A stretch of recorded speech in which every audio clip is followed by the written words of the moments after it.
Good afternoon class. मैं कपिश चौधरी स्वागत करता हूं आप सभी का परफेक्शन आईएएस के यूट्यूब चैनल पर।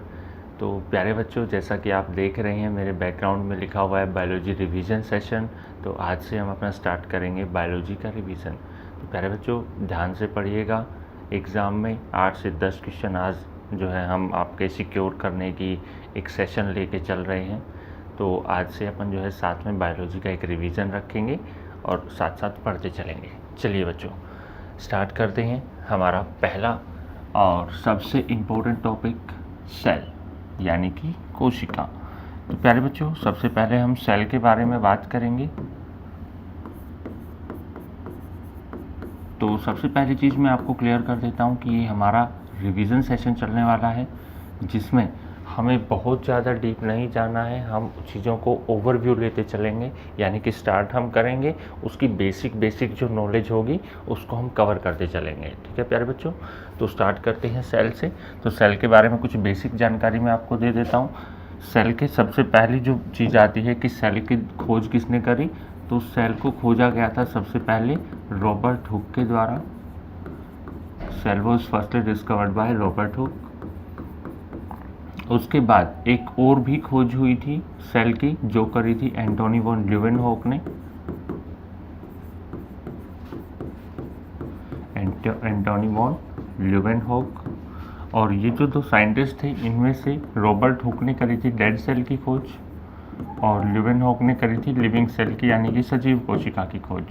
डेड सेल जो है वो कॉर्क से खोजी गई थी सबसे पहले, और ये जो मिली थी लिविंग सेल, ये लिविंग सेल हमें सबसे पहले मिली थी मड से, या फिर हम कहें कि ड्रेनेज वाटर से।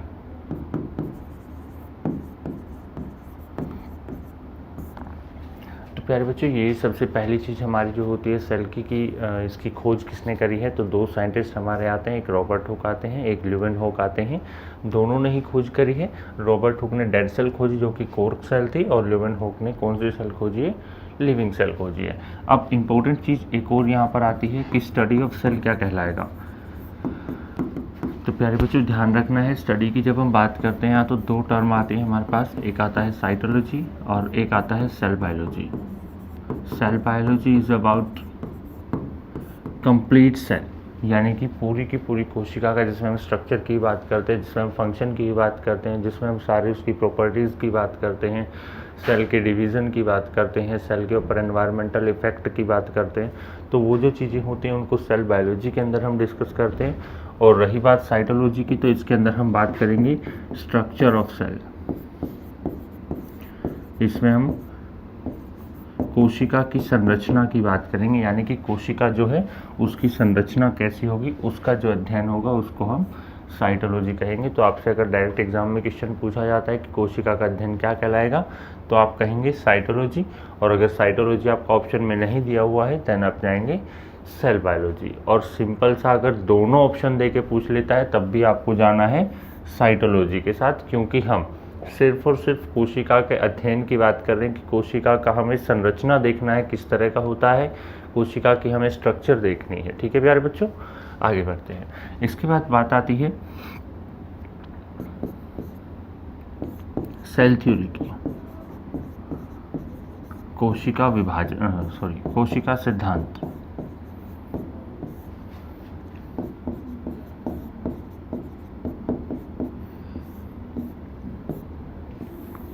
कोशिका सिद्धांत के बारे में जब हम बात करते हैं तो यहाँ पर हमारे पास पहला ही जो चीज़ निकल कर आता है वो ये कि cell theory was explained by या cell theory was proposed by, किसके द्वारा कोशिका सिद्धांत दिया गया था।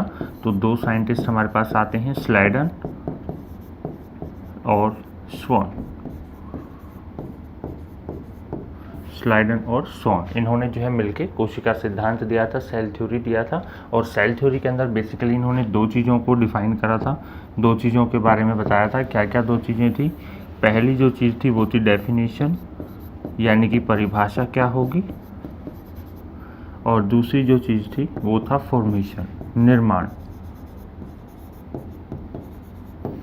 तो ये चीज़ आती है कि जो डेफिनेशन है हमारी वो श्लेनर और स्वॉन ने जो दी थी उसमें हमें बताया था कि कोशिका जो होती है एक किसी भी सजीव की सबसे छोटी संरचनात्मक और कार्यात्मक इकाई होती है। प्यारे बच्चों ध्यान से समझना, संरचनात्मक और कार्यात्मक बोला गया है।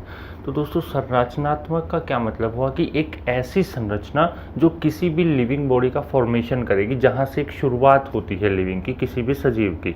तो वो हो गया डेफिनेशन यानी कि परिभाषा।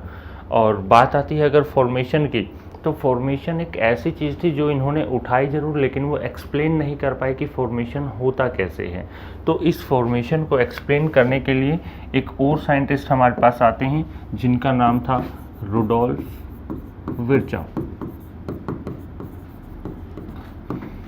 ये रुडोल्फ विर्चाउ जो आए, इन्होंने एक थ्योरी दी, एक सिद्धांत दिया। ध्यान रखना वो कोशिका सिद्धांत नहीं था। इन्होंने जो सिद्धांत दिया उस सिद्धांत का नाम था ओमनी सेलुला ई सेलुला।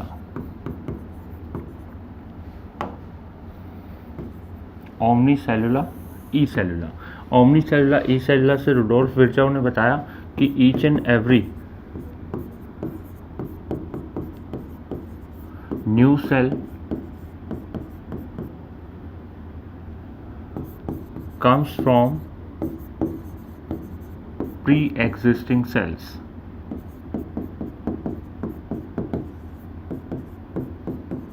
यानी कहने का मतलब ये है कि रुडोल्फ विर्चाउ ने हमें बताया कि प्रत्येक जो नई कोशिका होती है वो पुरानी आदिम कोशिकाओं से निर्मित होती है। और इसी चीज़ को एक्सप्लेन अगर हम करें, देखें थोड़ा सा अगर अंदर चले जाएं हम इस चीज़ के, तो इन्होंने बोला कि ये सेल है, ये जैसे जैसे अगले स्टेज में जाएगी, ये पहले राउंड शेप थी, अभी इलिप्टिकल शेप हो गई विद न्यूक्लियस। उसके बाद नेक्स्ट स्टेप में इसकी जो शेप है वो डंबल शेप हो जाती है और उसका न्यूक्लियस भी डंबल शेप हो जाता है। अगले स्टेप में जाकर ये प्रॉपर डंबल में कन्वर्ट हो जाती है विद सेपरेट न्यूक्लियस। और नेक्स्ट स्टेप में ये 1 से 2 कोशिकाओं में परिवर्तित हो जाती है। इसी को बोला गया था ओमनी सेलुला ई सेलुला। तो बच्चों ध्यान से देखिए, यहाँ पर हमने बोला कि each and every new cell comes from pre existing cell. तो सीधी सीधी हम बात करें तो इसमें रुडोल्फ विर्चाउ ने एक तरह से हमें एक चीज़ और समझाई थी, एक कॉन्सेप्ट हमें समझा दिया था, जिस कॉन्सेप्ट को हम क्या कहेंगे,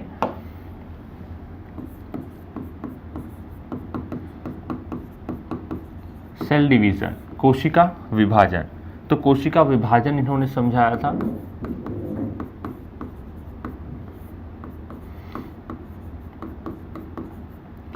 और अगर मैं कहूँ कि जो ओमनी सेलुला ई सेलुला है, इस सिद्धांत को, इस थ्योरी को कोशिका विभाजन का क्या माना जाता है, आधार माना जाता है प्यारे बच्चों। ठीक है, तो ये हमारा एक बेसिक सा स्ट्रक्चर हो गया। इसके बाद आगे बढ़ते हैं नेक्स्ट स्टेप पे। अगले स्टेप पे जब हम जाएंगे तो हमें यहाँ पर देखने को मिलेगा कि जो सेल है हमारी, उसका स्ट्रक्चर क्या है, कोशिका की संरचना क्या है। तो कोशिका की संरचना की जब बात आती है तो कोशिका को बेसिकली हम 2 पार्ट्स में डिवाइड करके चलते हैं। एक तरफ हम करते हैं आउटर मेम्ब्रेन यानी कि बाहरी झिल्ली, और दूसरी तरफ हम बात करते हैं प्रोटोप्लाज्म, जीव द्रव्य।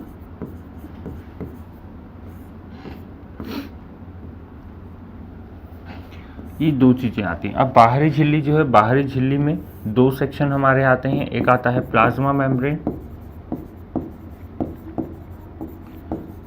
प्लाज्मा झिल्ली जिसको कहेंगे, और दूसरा सेक्शन आता है सेल वॉल यानी कि कोशिका भित्ति।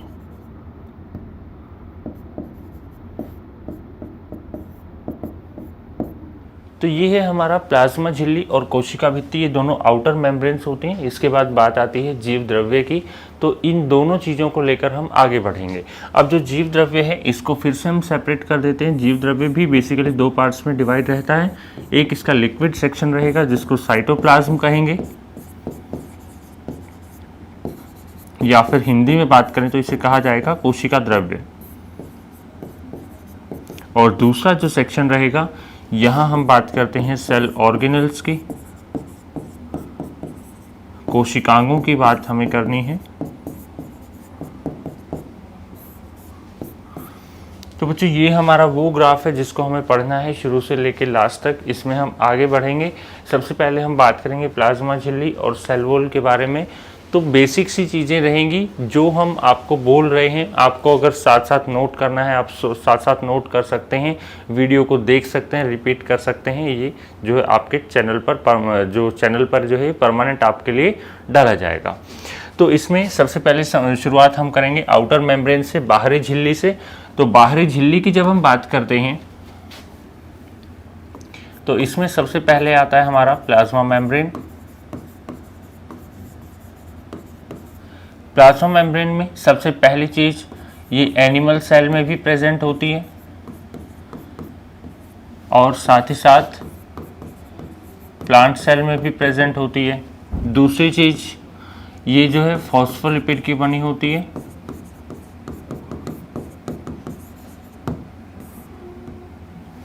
Phospholipids and proteins.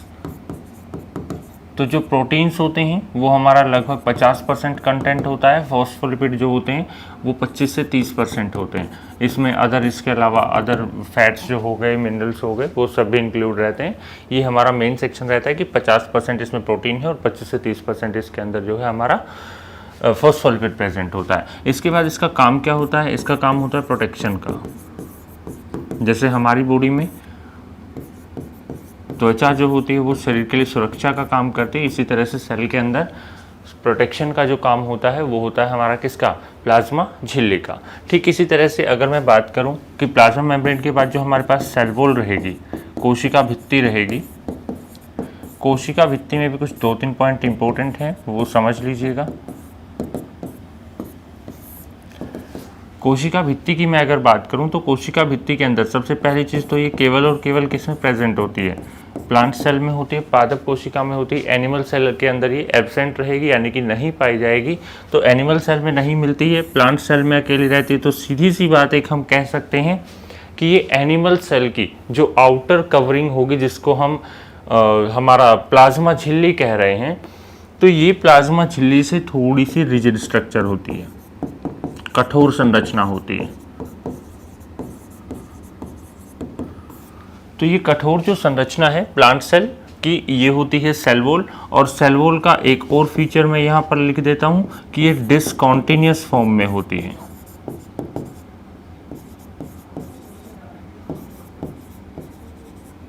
अनिरंतर अवस्था में। जब आप डायग्राम देखेंगे सेल का तो एनिमल सेल देखेंगे तो कुछ इस तरह से हमें मिल जाएगा शेप, जो रेगुलर शेप होती है।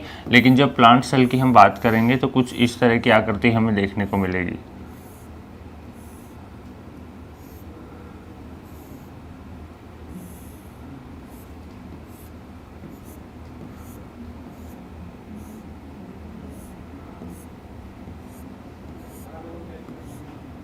कुछ इस प्रकार से। तो इसके अंदर ये जो गैप्स बने हुए हैं बच्चों, इन गैप्स के कारण ही हम इसको क्या कह रहे हैं? डिसकंटीन्यूअस फॉर्म कह रहे हैं, अनिरंतर अवस्था कह रहे हैं, क्योंकि ये जो है लगातार नहीं फैली हुई है, इसमें बीच बीच में हमें गैप मिल रहा है। तो इसलिए जो प्लांट सेल का जो आउटर लेयर होता है, जिसको सेल वॉल कहते हैं, ये डिसकंटीन्यूअस होती है, या फिर हम कहें कि ये अनिरंतर होती है। अब इम्पोर्टेंट चीज़ ये है कि जो प्लाज्मा मेम्ब्रेन अब हमने पढ़ा था, इसके अंदर एक पॉइंट नोट आप कर सकते हैं कि ये सेमी परमेबल मेम्ब्रेन होती है। और सेमी परमेबिलिटी के कारण ही इसमें सिलेक्शन प्रोसेस भी होता है।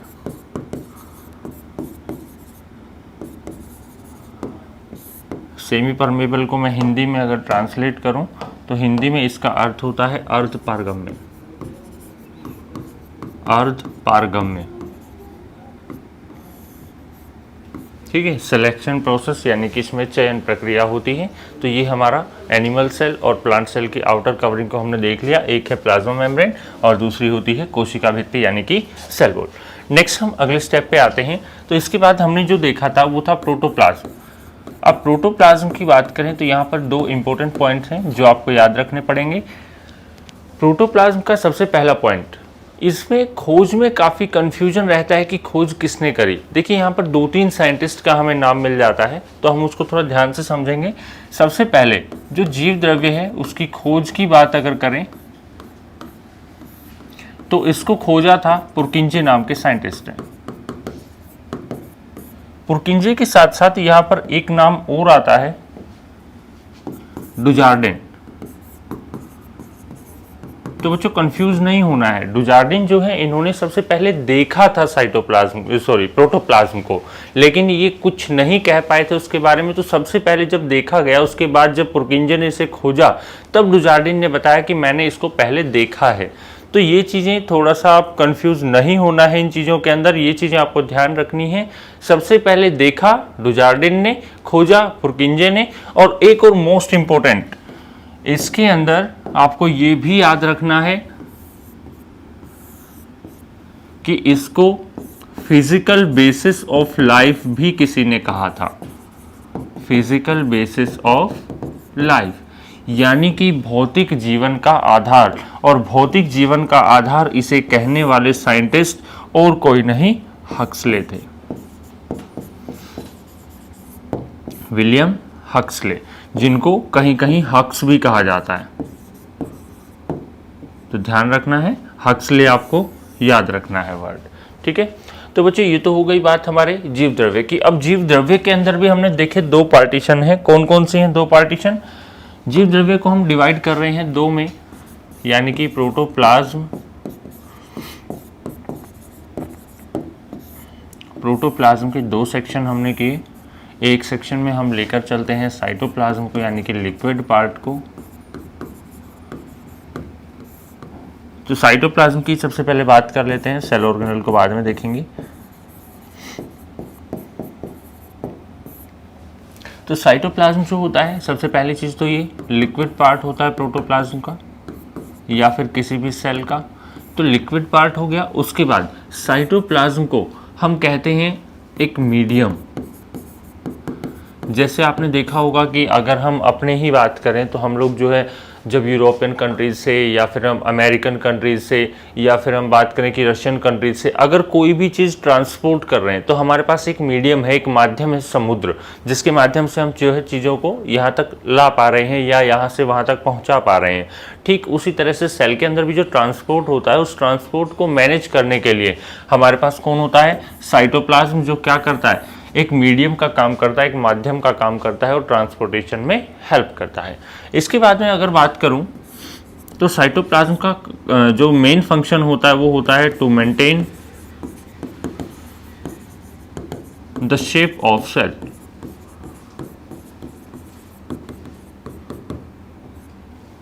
तो ये हो गया हमारा साइटोप्लाज्म। इसके बाद बात आती है सेल ऑर्गेनेल्स की। तो सेल ऑर्गेनेल्स के अंदर कुछ इंपॉर्टेंट सेल ऑर्गेनेल्स हम एक बार नोट कर लेते हैं, लिख लेते हैं कौन कौन से इंपॉर्टेंट रहेंगे। तो यहाँ पर सबसे पहला रहेगा न्यूक्लियस। उसके बाद हम बात करेंगे माइटोकॉन्ड्रिया की।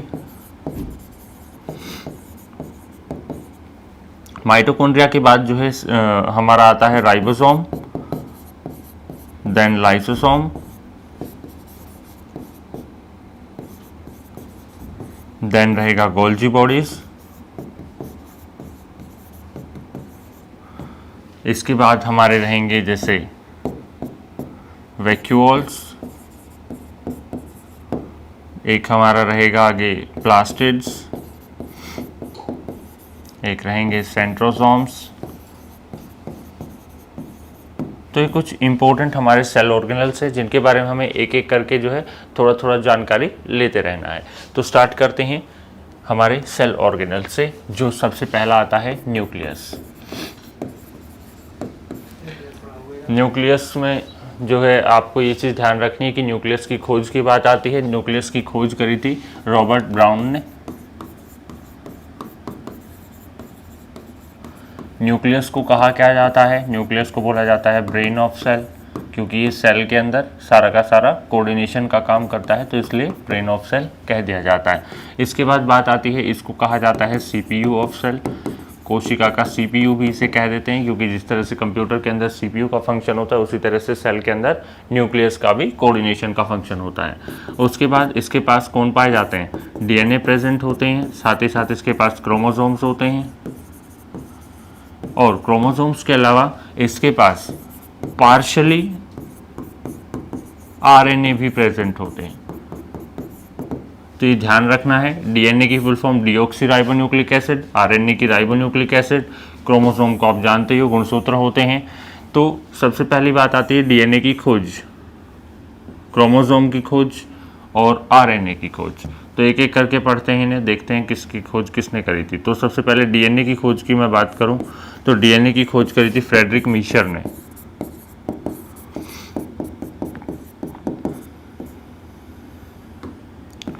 फ्रेडरिक मीशर ने। क्रोमोसोम की खोज करी थी वोल्डेयर ने।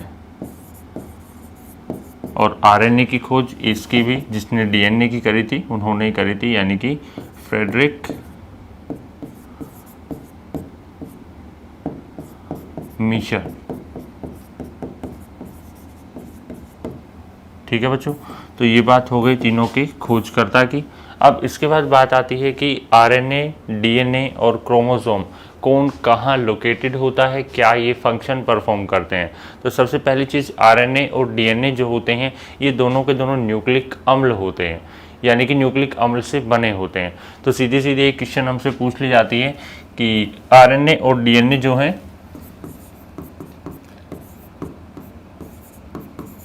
ये किसके बने होते हैं।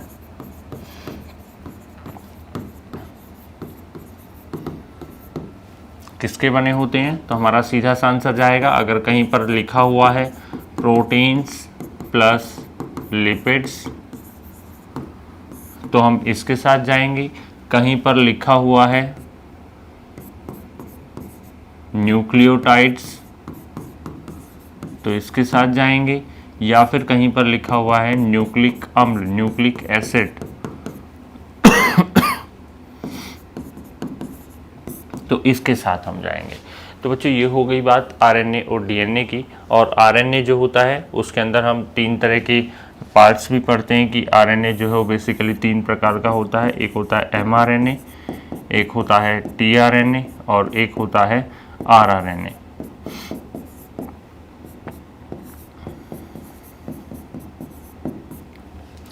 एमआरएनए क्या होता है, एमआरएनए होता है मैसेंजर आरएनए, टीआरएनए होता है ट्रांसफर आरएनए और आरआरएनए होता है आपका राइबोसोमल आरएनए। तो इन तीनों का अपना अपना फंक्शन होता है। मैसेंजर जो है न्यूक्लिक अमीनो एसिड के अंदर कन्वर्जन करता है, ट्रांसफर आरएनए ट्रांसपोर्ट करता है और राइबोसोमल आरएनए राइबोसोम में जाकर प्रोटीन का सिंथेसिस करवाता है, यानी अमीनो एसिड से प्रोटीन का फॉर्मेशन करवाता है। अब बात आती है क्रोमोसोम की गुणसूत्रों की।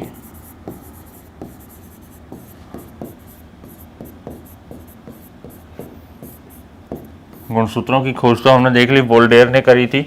गुणसूत्र जो होते हैं बेसिकली दो प्रकार के होते हैं, एक होते हैं ऑटोसोम्स और एक होते हैं सेक्स क्रोमोसोम्स।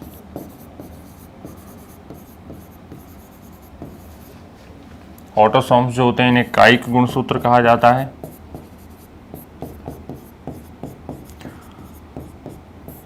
और जो सेक्स क्रोमोसोम्स होते हैं उन्हें लिंगी गुणसूत्र कहा जाता है।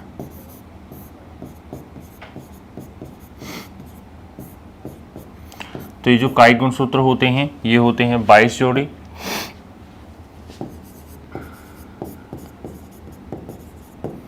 और जो लिंगी गुणसूत्र होते हैं वो होता है 23rd पेयर, यानी कि 23वां जोड़ा। कायिक गुणसूत्रों का काम होता है बॉडी का फॉर्मेशन करना, शरीर का निर्माण करना, और जो हमारे लिंगी गुणसूत्र होते हैं उसका काम होता है लिंग निर्धारण करना, यानी कि वो डिटरमाइन करते हैं कि जो आगे यंग वंश आएगा वो मेल होगा या फीमेल होगा। तो इस चीज़ का ध्यान आपको रखना है। ये चीज़ हो गई आपका न्यूक्लियस वाला सेक्शन। इसके बाद आगे बढ़ते हैं, न्यूक्लियस के बाद अगला आता है mitochondria.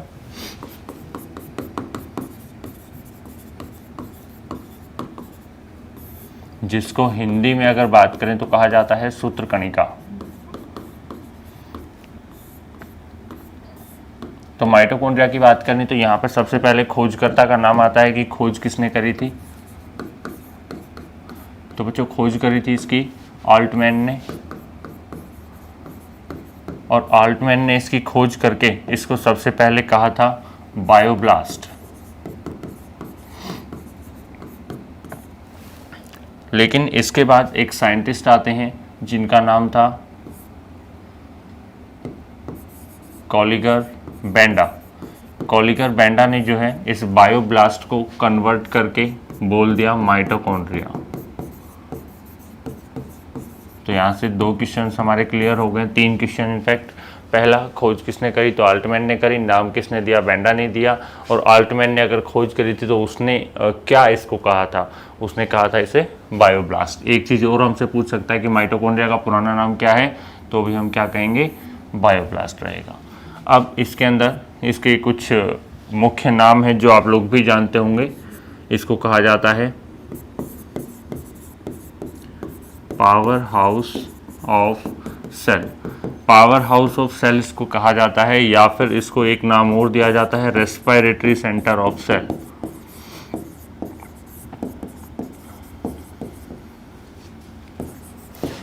Power house of cell का मतलब है इसे कोशिका का ऊर्जा घर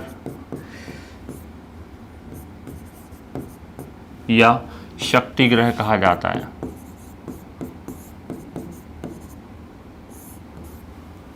और रेस्पिरेटरी का मतलब है, रेस्पिरेटरी सेंटर का मतलब कि इसे श्वसन केंद्र कहा जाता है कोशिका का। तो ये इंपॉर्टेंट चीज रहेंगी। पावर हाउस ऑफ सेल क्यों कहा, क्योंकि ये जो रेस्पिरेटरी सेंटर बोला है, रेस्पिरेशन प्रोसेस जो होता है, जो श्वसन प्रक्रिया होती है, इस श्वसन प्रक्रिया में हम बात करते हैं कि हमारी बॉडी में जो रेस्पिरेशन हो रहा है ना, वो बेसिकली सेलुलर लेवल पर होता है। और सेलुलर लेवल पर भी क्या, सबसे पहले जो ग्लाइकोलाइसिस का प्रोसेस होता है, वो ग्लाइकोलाइसिस का प्रोसेस जो है, उसके बाद जो एनर्जी का फॉर्मेशन करेगा, उस एनर्जी का जो फॉर्मेशन है वो कहाँ पर होता है, माइटोकॉन्ड्रिया के अंदर होता है, सूत्रकणिका में होता है। इसलिए तो उसको क्या कह देते हैं, श्वसन केंद्र कह देते हैं। अब इस श्वसन के कारण यहाँ पर एनर्जी लिबरेट हुई है, एनर्जी यहाँ पर फॉर्म हुई है। तो ये फॉर्म्ड एनर्जी जो है कहीं और न जाकर इसी माइटोकॉन्ड्रिया के पास क्या हो जाती है, स्टोर हो जाती है। और इस स्टोरेज के कारण ही इसको क्या कहा जाता है, शक्ति गृह कहा जाता है, ऊर्जा घर, या इसे पावर हाउस कहते हैं। तो ये बात हो गई बच्चों माइटोकॉन्ड्रिया के बारे में। अब माइटोकॉन्ड्रिया के बारे में एक चीज़ और थोड़ी सी आप जान लेना, वो ये कि माइटोकॉन्ड्रिया जो है उसके पास सेल्फ डीएनए प्रेजेंट होते हैं,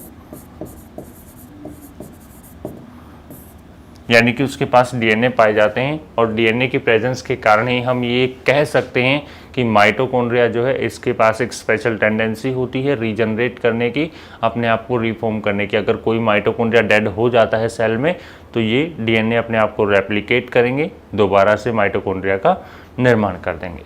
तो ये बात हो गई माइटोकॉन्ड्रिया की। आगे बढ़ते हैं।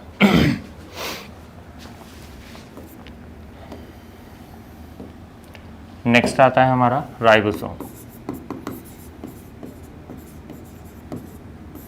तो राइबोसोम की बात आती है तो सबसे पहले डिस्कवर्ड बाय, खोज किसने करी थी, तो राइबोसोम को खोजा था पेलाडे ने।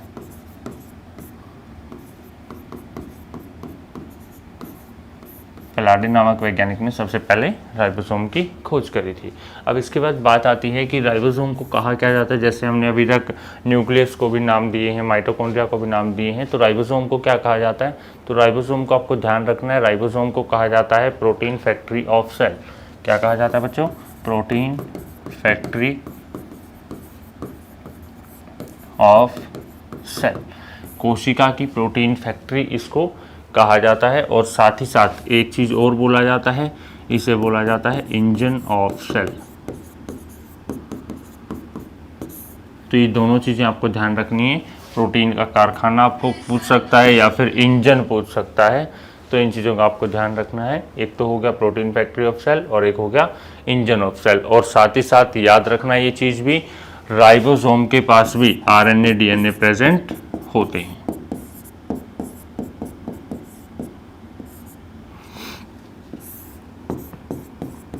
क्योंकि अभी थोड़ी देर पहले जब हम बात करते टाइप्स ऑफ आरएनए की, उस समय मैंने आपको बताया था कि राइबोसोम के पास भी एक प्रकार का आरएनए प्रेजेंट होता है। कौन सा वाला, आरआरएनए, जो कि प्रोटीन का सिंथेसिस करवाएगा, अमीनो एसिड से प्रोटीन में कन्वर्ट करके प्रोटीन का संश्लेषण करवाएगा।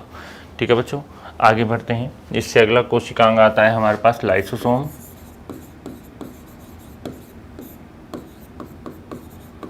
और लाइसोसोम की अगर मैं बात करूं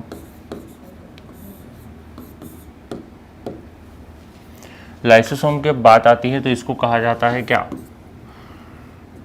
सुसाइडल बैग ऑफ सेल।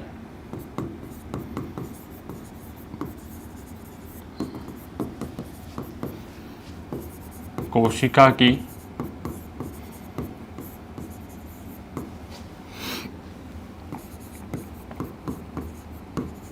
आत्मघाती या आत्महत्या की थैली।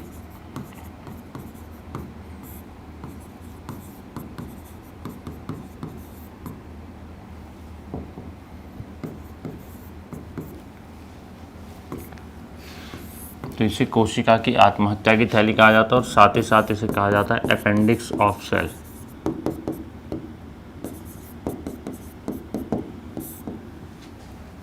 तो आत्महत्या की थैली इसको क्यों कहा जाता है? तो बच्चों सबसे पहली जो चीज़ है वो आपको ध्यान ये रखनी है कि जो हमारा लाइसोसोम होता है,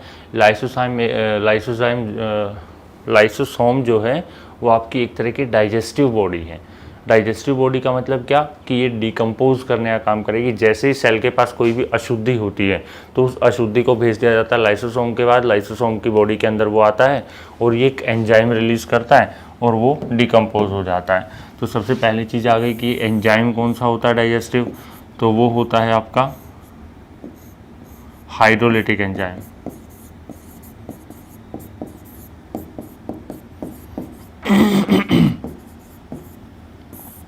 हाइड्रोलिटिक एंजाइम एक तरह का डाइजेस्टिव एंजाइम होता है, यानी कि एक तरह का पाचक एंजाइम होता है। तो ये डाइजेस्टिव एंजाइम जो है इसको हेल्प करता है डाइजेशन करने में। और अब हमने बोला कि सुसाइडल बैग इसको कह रहे हैं, क्यों कह रहे हैं, क्योंकि जब डाइजेशन का प्रोसेस होता है, हाइड्रोलिटिक एंजाइम जब इम्प्योरिटीज़ को डिकम्पोज कर रहा होता है तो उसी समय पर होता क्या है कि जैसे ही इम्प्योरिटीज़ डिकम्पोज हुई, इसका हाइड्रोलिटिक एंजाइम का जो सिक्रीशन है वो लाइसोसोम बंद कर देता है। लेकिन कभी कभार ऐसा होता है कुछ सिचुएशंस में कि इसका सिक्रीशन जो है वो लगातार चलता रहता है। अब सिक्रीशन लगातार चलता रहेगा तो पहले इम्प्योरिटीज़ को डैमेज करेगा, उनको डिकम्पोज करेगा, उसके बाद जो इसके यूज़फुल कंपोनेंट्स हैं उनको डिकम्पोज करेगा और धीरे धीरे पूरे के पूरे लाइसोसोम को क्या कर देता है, डिकम्पोज कर देता है, नष्ट कर देता है। इसीलिए इसको क्या कहते हैं, सुसाइडल बैग, यानी कि जिस थाली में खाया उसी में छेद कर दिया। ठीक है। इसके बाद अगला जो कॉन्सेप्ट आया हमारा अपेंडिक्स ऑफ सेल। तो बच्चों सबसे पहले अपेंडिक्स के बारे में आपको जानना जरूरी है कि अपेंडिक्स जो होता है वो क्या होता है, या फिर उसको अपेंडिक्स को जो है हमने इससे रिलेट कैसे किया। तो अपेंडिक्स जो होता है उसमें पहली चीज़ आपको ध्यान रखनी है कि अपेंडिक्स हमारी बॉडी का क्या है, एक अपेंडिक्स जो है वो हमारी बॉडी का एक वेस्टिजियल ऑर्गन है, यानी कि एक प्रकार का हमारा अवशेषी अंग है जिसका हमारे शरीर में अभी कोई काम नहीं है। पहले होता था जब तक मानव का विकास नहीं हुआ था, तो उस समय जो अंग थे जो हमारे काम आते थे, अब वो अंग काम नहीं आ रहे हैं कुछ, उनको अवशेषी अंग कहते हैं। होता कहाँ पर है, लोकेशन ध्यान रखना। एटलीस्ट हमें हमारी बॉडी की जो मेजर ऑर्गन्स हैं उनकी तो लोकेशन पता होनी ही चाहिए। तो सबसे पहले मैं आपको इसी के अपेंडिक्स की लोकेशन बता देता हूँ, जो हमारी स्मॉल इंटेस्टाइन और लार्ज इंटेस्टाइन होती हैं। यहाँ पर थोड़ा सा मैं आपको समझा देता हूँ। ये आपने देखा होगा इस तरह से जो है एक लार्ज इंटेस्टाइन होती है, इस तरह से फैली हुई,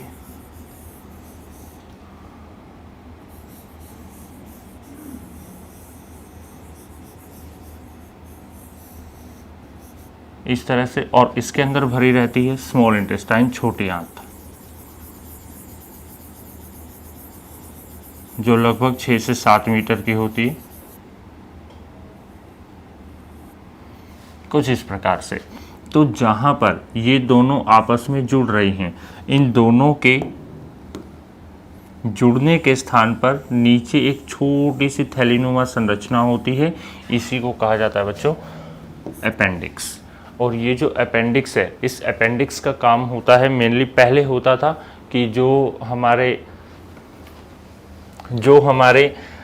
खाने के अंदर सेल्यूलोज होता था, इस सेल्यूलोज को डाइजेस्ट करने का काम होता था किसका, अपेंडिक्स का।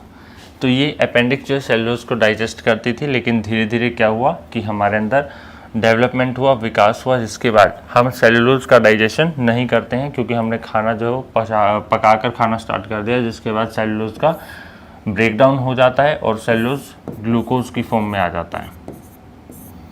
तो इसलिए जो अपेंडिक्स है वो हमारे शरीर के अंदर वेस्टिजियल पड़ा हुआ है। अब इम्पोर्टेंट चीज़ ये है कि जो अपेंडिक्स है, अपेंडिक्स का जो काम था वो सेलुलोज को डिकम्पोज करना था, लेकिन अब हम कह रहे हैं कि अपेंडिक्स का हमारी बॉडी में कोई काम नहीं है। बिल्कुल नहीं है। क्यों?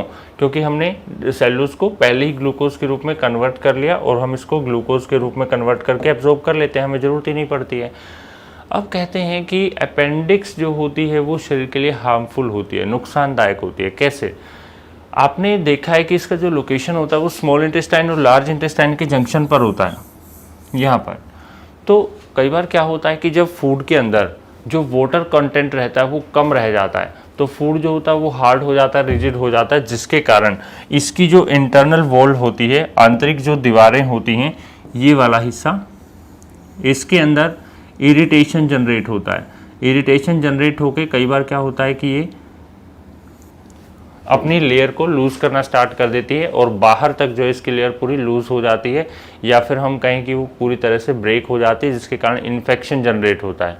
और जो फूड मटेरियल था वो फूड मटेरियल हमारे जो हमारा डाइजेस्टिव सिस्टम है, इस डाइजेस्टिव सिस्टम के ट्रैक को छोड़कर बाहर निकलना शुरू कर देता है। तो जब बाहर निकलता है, यहाँ से जब बाहर निकलेगा तो इसके कारण यहाँ इन्फेक्शन जनरेट होगा, और इस इन्फेक्शन को ही हम कह देते हैं, आपने जनरली एक सुना होगा टर्म कि किसी का अपेंडिक्स फट गया है। तो अपेंडिक्स जो फटती है वो वास्तव में ऐसा नहीं कि उसमें कोई धमाका हो रहा है, अपेंडिक्स फट रही है। अपेंडिक्स फटने का मतलब है कि उसके जो अंदर का मटेरियल था वो धीरे धीरे उसकी वॉल से जो है बाहर आ रहा है, जिसके कारण एक इन्फेक्शन जनरेट हो जाता है, और वही इन्फेक्शन कई बार डेथ तक कोज कर देता है, यानी कि मौत का भी कारण बन जाता है। इसलिए हम कह रहे हैं कि अपेंडिक्स जो थी वो हमारी बॉडी के अंदर प्रेजेंट थी, लेकिन फिर भी उसने उसको डैमेज किया। ठीक उसी तरह से जैसे लाइसोसोम जो है सेल के अंदर था और सेल को डैमेज कर रहा है, तो इसलिए इसको कंपैरेटिवली क्या बोला जाता है, इसको कहा जाता है अपेंडिक्स ऑफ सेल। तो ये बात हो गई हमारी कुछ लाइसोसोम के बारे में। आगे बढ़ते हैं, अगले कोशिकांग पर आते हैं, गोल्जी कॉम्प्लेक्स पर। गोल्जी बॉडीज, ध्यान रखना इसके काफ़ी सारे नाम हैं। गोल्जी बॉडीज़ है, गोल्जी कॉम्प्लेक्स है, गोल्जी अपैरेटस है, कुछ भी देके पूछा जा सकता है। हिंदी में इसे गोल्जी काय कहा जाता है। और गोल्जी काय का मैं अगर बात करूं मेन फंक्शन, तो गोल्जी काय का फंक्शन होता है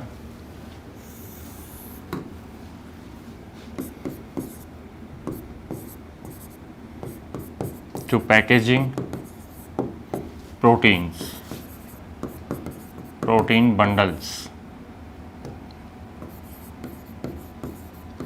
यानी कि प्रोटीन को बंडल्स की फॉर्म में पैक करता है। साथ ही साथ ये करता है टू ट्रांसपोर्ट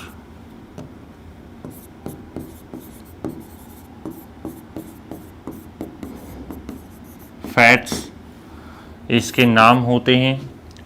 गोल्जी बॉडीज़ को कहा जाता है ट्रांसपोर्ट मैनेजर ऑफ सेल,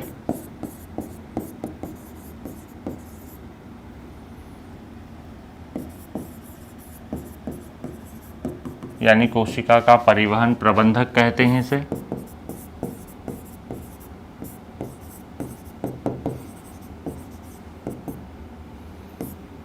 और साथ ही साथ एक और ऐसा ही मिलता जुलता नाम, इसे कोशिका का ट्रैफिक पुलिस भी कहा जाता है। ट्रैफिक पुलिस भी कहा जाता है।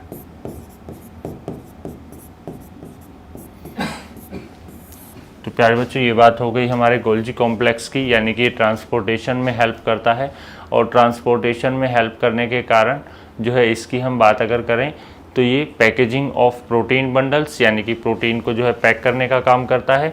और साथ ही साथ ये क्या काम कर रहा है, हमारे जो फैट्स होते हैं उनको ट्रांसपोर्ट करने का काम कर रहा है। इसीलिए इसको क्या बोला जाता है, ट्रांसपोर्ट मैनेजर ऑफ सेल और ट्रैफिक पुलिस ऑफ सेल। ये जो है इसके कहे जाते हैं। इसके बाद नेक्स्ट हम आगे बढ़ते हैं। अगला आता है हमारा कोशिकांग वैक्यूल्स, रिक्तिकाएं।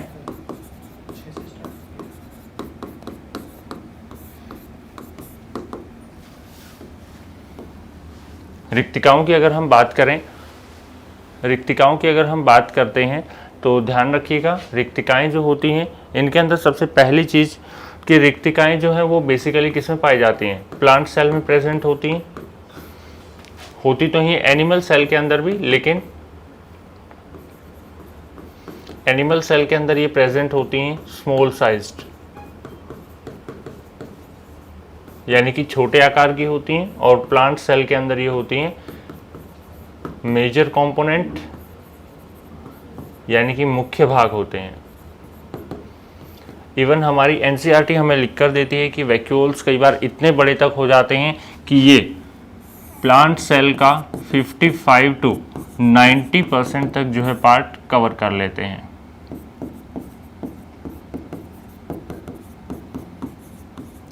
यानी कि सेल बॉडी जो है उसका 55 to 90% पार्ट जो है वो कवर कर लेते हैं। तो ये हमारे हो गए वैक्यूल्स यानी कि रिक्तिकाएं, जिसकी हमें बात करनी है। अब रिक्तिकाएं जो होती हैं ये इतने बड़े साइज की होती हैं, तो इनके अंदर वाटर लाइक फ्लूइड जो है वो भरा रहता है, जिसके कारण ये रिजिड स्ट्रक्चर्स हो जाती हैं।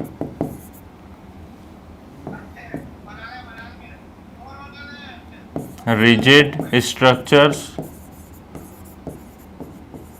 होती हैं। इसी कारण हमारी जो प्लांट सेल होती है, ज़्यादातर हम देखते हैं कि प्लांट सेल जो होती हैं वो एनिमल सेल के कंपैरिजन में हार्ड होती हैं, यानी कि मजबूत संरचनाएं होती हैं। तो ये बात हो गई हमारे वैक्यूल्स की। ये मेजर कंपोनेंट्स होता है प्लांट सेल का, पादप कोशिका का मुख्य भाग होता है। इसके बाद नेक्स्ट आगे हम बढ़ते हैं, हमारे पास आता है सेंट्रोसोम,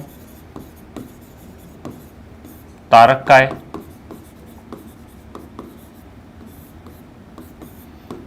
तो जब तारककाय की बात आती है तो इसका एक खोजकर्ता जरूर पूछा जाता है, बहुत बार एग्जाम्स में आया हुआ है, तो इसको ध्यान रखिएगा। बोवेरी नामक साइंटिस्ट थे जिन्होंने सबसे पहले बताया था। बोवेरी ने बताया कि जो तारककाय है हमारा वो हेल्प करता है किसमें, सेल डिवीजन में, यानी कि कोशिका जो विभाजन है, कोशिका विभाजन के अंदर सहायता करता है हमारा सेंट्रोसोम। कैसे सहायता करेगा, ये सेल डिवीजन के टाइम पर, कोशिका विभाजन के समय पर ये डेवलप करता है spindle fibres.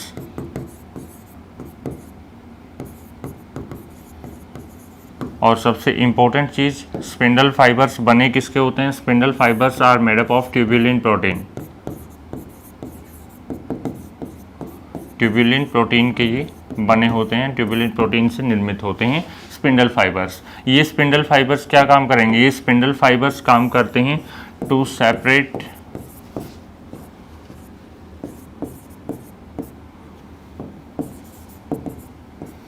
The nucleus, to separate the nucleus, यानी कि न्यूक्लियस को ये पृथक करने का काम करेंगे, उसको अलग अलग भागों में बांटने का काम करेंगे। एक तरफ जो होता है वो हमारा इस तरह से, अगर हम बात करें न्यूक्लियस की, तो न्यूक्लियस के अंदर जो क्रोमोसोम हैं, या फिर हम बात करें आरएनए डीएनए हैं, तो इनको डिवाइड करने का जो काम होता है वो स्पिंडल फाइबर्स का होता है। क्योंकि ये जो क्रोमोसोम है उनका जो केंद्रक भाग होता है जिसको सेंट्रोमेर कहा जाता है, उससे ये अटैच हो जाते हैं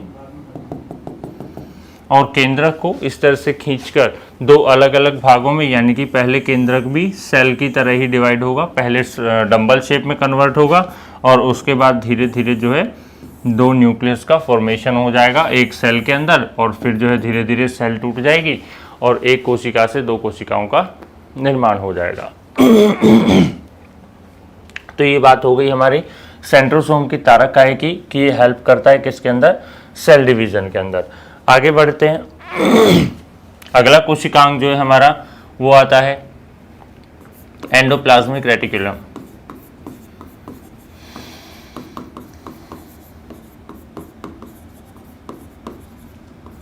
जिसको ER भी कहा जाता है। अंतःद्रव्यीय जलिकाएं।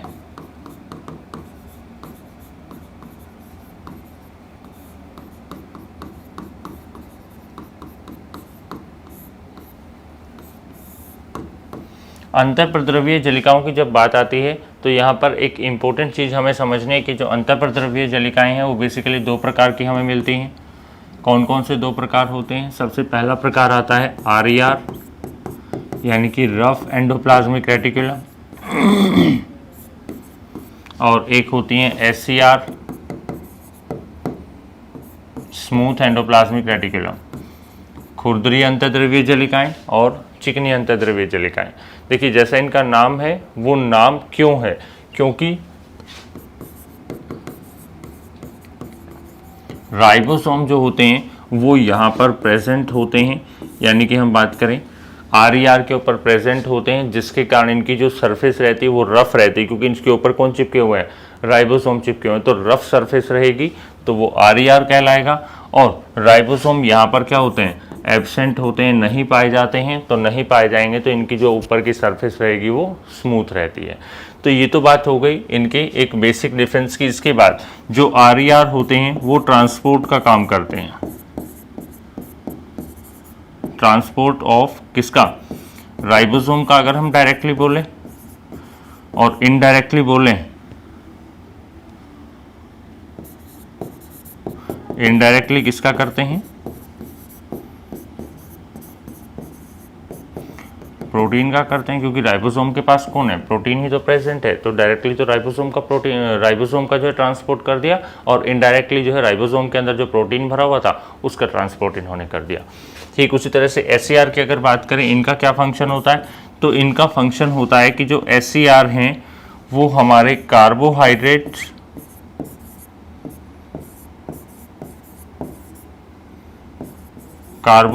का निर्माण करवाएंगे, और साथ ही साथ किसका? स्टेरॉइड हार्मोन्स का।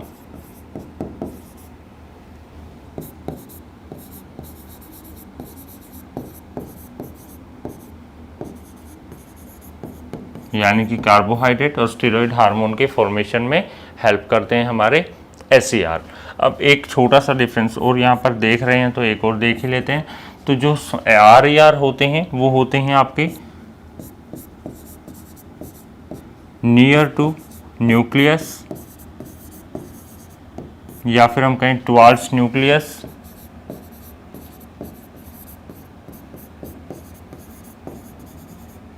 और जब बात आती है SCR की तो इनको हम कह देते हैं नियर टू प्लाज्मा मेम्ब्रेन।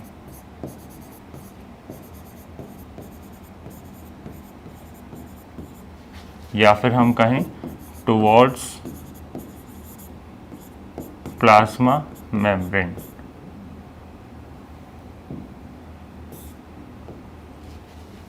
ठीक है बच्चों, ये बात हो गई हमारे एंडोप्लाज्मिक रेटिकुलम की। एक चीज़ और इसमें नोटिस आपने नहीं करी, मैं आपको एक बार फिर से ये चीज़ बता दूं कि जो एंडोप्लाज्मिक रेटिकुलम है, हमने बोला कि ये कार्बोहाइड्रेट का भी फॉर्मेशन करवा रहे हैं, स्टेरॉइड हार्मोन का भी करवा रहे हैं, इधर हम बात करें तो राइबोसोम का ट्रांसपोर्ट भी करवा रहे हैं। यानी कि काफ़ी फैली हुई स्ट्रक्चर होती है, एक जालनुमा स्ट्रक्चर होता है, यानी कि पूरी की पूरी कोशिका में ये फैला हुआ है। तो कोशिका में फैला होने के कारण इसको एक इम्पोर्टेंट नाम दिया जाता है स्केलेटन ऑफ सेल। इसे कोशिका का कंकाल भी कहा जाता है। इम्पोर्टेंट है, ध्यान रखिएगा। कोशिका का कंकाल किसे कह सकते हैं हम? एंडोप्लाज्मिक रेटिकुलम को कह सकते हैं। इसके बाद बात आती है नेक्स्ट, अगला हमारा कोशिकांग आता है प्लास्टिड, यानी कि लवक। तो बच्चों प्लास्टिड जो होता है वो मेनली प्लांट सेल का कंपोनेंट होता है, और प्लांट सेल के अंदर इसे कहा जाता है किचन ऑफ सेल। कोशिका का रसोई घर इसको कहा जाता है। तो ये तो बात हो गई इसके उपनाम की, जो हम अब तक बाकियों का भी पढ़ते आए थे। अब इसके बाद इसके जो भाग होते हैं लवक के, इसके बेसिकली 3 भाग हमें मिलते हैं। ल्यूकोप्लास्ट, क्रोमोप्लास्ट और एक होता है हमारा क्लोरोप्लास्ट। ल्यूकोप्लास्ट, क्रोमोप्लास्ट और क्लोरोप्लास्ट। जो ल्यूकोप्लास्ट होता है इसको कहा जाता है अवर्णी लवक, और क्रोमोप्लास्ट को कहा जाता है वर्णी लवक, और क्लोरोप्लास्ट को कहा जाता है हरित लवक।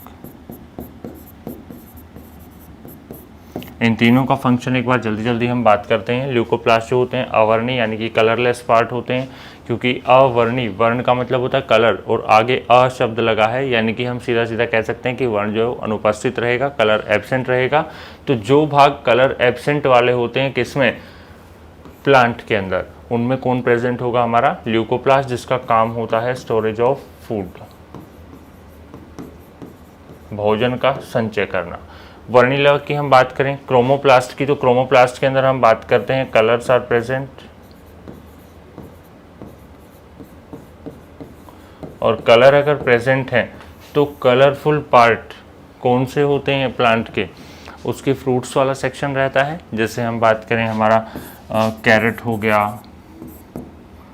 या फिर हम बात करें ब्रिंजल हो गया, या हम बात करें भाई हमारा टोमेटो सेक्शन हो गया, हम अगर बात करें बीट रूट हो गया, ठीक है। इसी तरह से हमारा टर्मरिक हो गया। ये जो सेक्शन रहते हैं कलरफुल भाग रहते हैं और ये फूड स्टोरेज का काम करते हैं। कैरेट का कलर होता है कैरोटीन के कारण, ब्रिंजल का होता है जेंथोसाइनिन के कारण, ध्यान रखना, ब्रिंजल का जेंथोसाइनिन के कारण होता है कलर। टोमेटो का होता है लाइकोपीन के कारण। बीटरूट यानी कि चुकंदर का होता है बिटानिन के कारण, और टर्मरिक यानी कि हल्दी का होता है हमारा कुरकुमिन के कारण। इसी तरह से आपने शिमला मिर्च का नाम सुना होगा, कैप्सिकम, उसका होता है कैप्सिसिन के कारण। तो ये कुछ इंपॉर्टेंट चीज़ें हैं जो आपको याद रखनी है। अब बात आती है हरित लवक की। हरित लवक जो होता है इसका मेजर फंक्शन होता है फोटोसिंथेसिस करवाना, क्योंकि हरित लवक जो है इसका हरा रंग होता है क्लोरोफिल के कारण,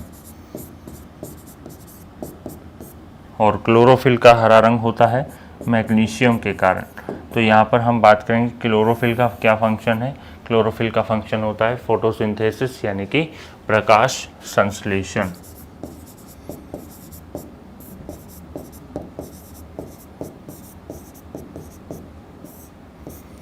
ठीक है बच्चों, ये बात हो गई हमारे कुछ इम्पोर्टेंट जो सेल ऑर्गेनल्स थे। इन सेल ऑर्गेनल्स को हमने अब तक डिस्कस किया है। सेल ऑर्गेनल्स को जो है डिस्कस करने के बाद हम जो है आगे बढ़ते हैं, आगे का सेक्शन देखते हैं जो आता है सेल डिवीज़न यानी कि कोशिका विभाजन। तो कोशिका विभाजन की हम प्यारे बच्चों बात करेंगे। सेल डिवीज़न, कोशिका विभाजन।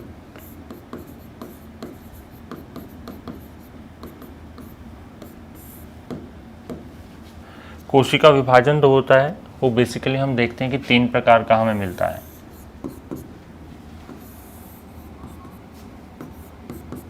कौन कौन सा 3 होता है? एक होता है माइटोसिस, समसूत्री विभाजन,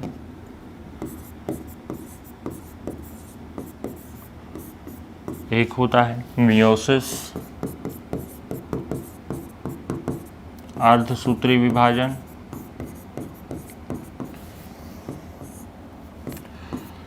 और एक होता है binary fusion.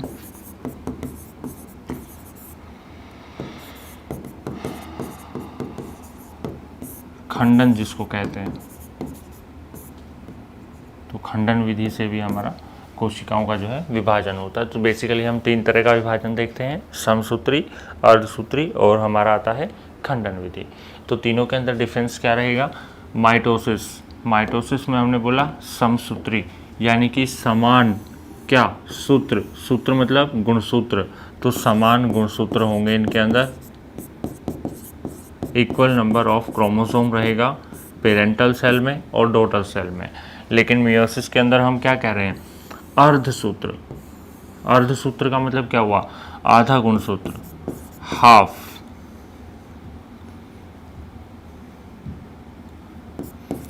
Half number of chromosomes in daughter cell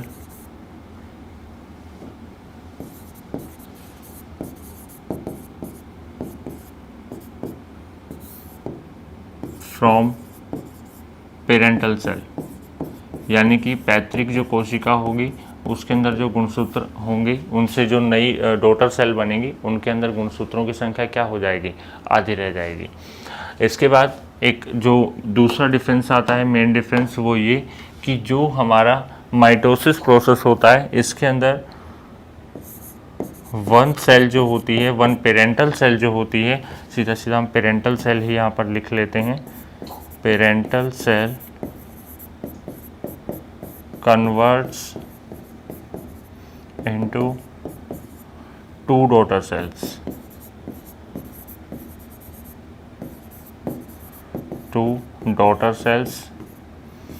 यानी कि एक जो पैतृक कोशिका होती है वो दो संतति कोशिकाओं में परिवर्तित होती है। और मियोसिस प्रोसेस की अगर बात करें तो यहाँ पर हम कहते हैं कि one parental cell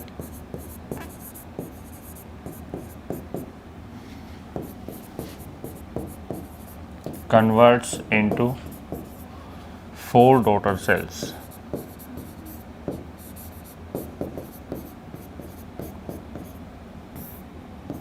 After division।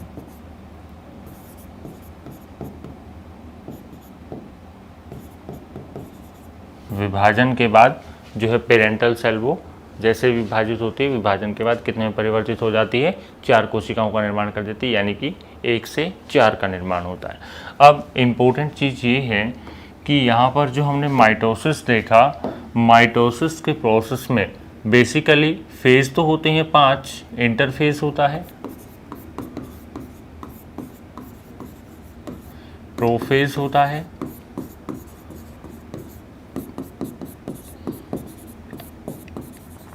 Metaphase होता है, एनाफेज और टीलोफेज।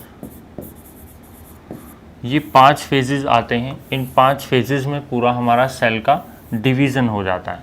तो ये तो हो गया माइटोसिस का प्रोसेस। मियोसिस के अंदर हम बात करते हैं इंटरफेज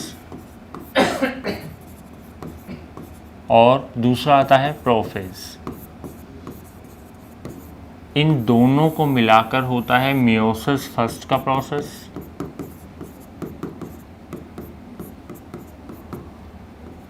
अब इसके बाद जो बचे मेटाफेज,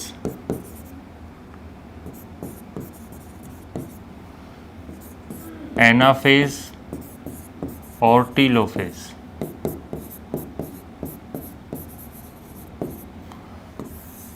ये होता है मियोसिस सेकेंड।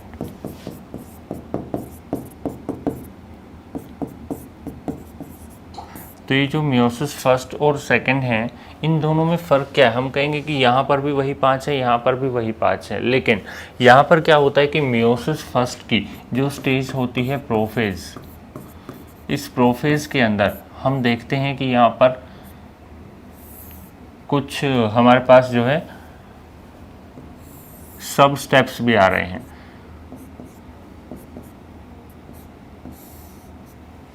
पांच कौन कौन से हैं? पहला है लेप्टोटिन, दूसरा है जाइगोटिन, तीसरा है पैकेटिन, चौथा है हमारा डिप्लोटिन और नंबर 5 पर आता है डाइकाइनेसिस। तो ये हमारे जो है 5 सब स्टेज आती हैं जो प्रोफेज फर्स्ट में काम करती हैं।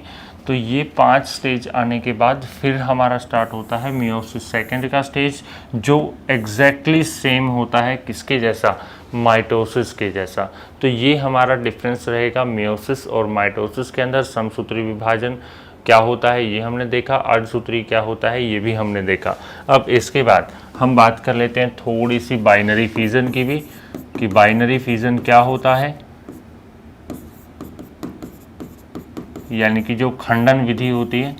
इसमें क्या होता है बच्चों, इसमें क्या रहेगा कि जैसे कोई भी एक ऑर्गेनिज्म है, जैसे हम बात कर लेते हैं अमीबा है। अब अमीबा जो होगा, अमीबा अपनी ही बॉडी को 2 भागों में विभाजित कर लेगा और 2 नए अमीबा का निर्माण कर देगा, कुछ इस प्रकार से। तो ये होती है खंडन विधि।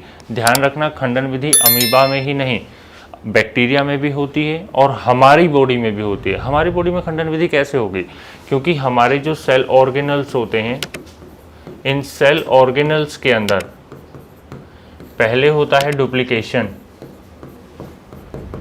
कभी भी जब सेल डिवीज़न के अंदर जाएगी सेल, तो उसमें सबसे पहले जो है हमारा कौन होगा, डुप्लीकेशन होगा। उसमें हमारा जो है डुप्लीकेशन होगा, किसका, सेल ऑर्गेनल्स का। तो ये सेल ऑर्गेनल्स जो है ये आपस में पहले डुप्लीकेट होंगे। डुप्लीकेट होने के बाद मान लीजिए पहले हमारे पास 4 माइटोकॉन्ड्रिया थे। अब ये 4 माइटोकॉन्ड्रिया जो है पहले इसकी आइडेंटिकल कॉपी बनाएंगे 4 और, तो हमारे पास टोटल कितने हो गए, 8 हो गए। अब 8 को जब हम तोड़ेंगे तो 8 को तोड़ने के बाद जो है हम 4-4 में डिवाइड कर देंगे। तो 4-4 में डिवाइड होने के बाद जो है हमारा काम हो जाएगा। तो बच्चों आज के लिए हम जो है इतना ही पढ़ेंगे, बाकी हम नेक्स्ट सेशन में डिस्कस करेंगे। Thank you class.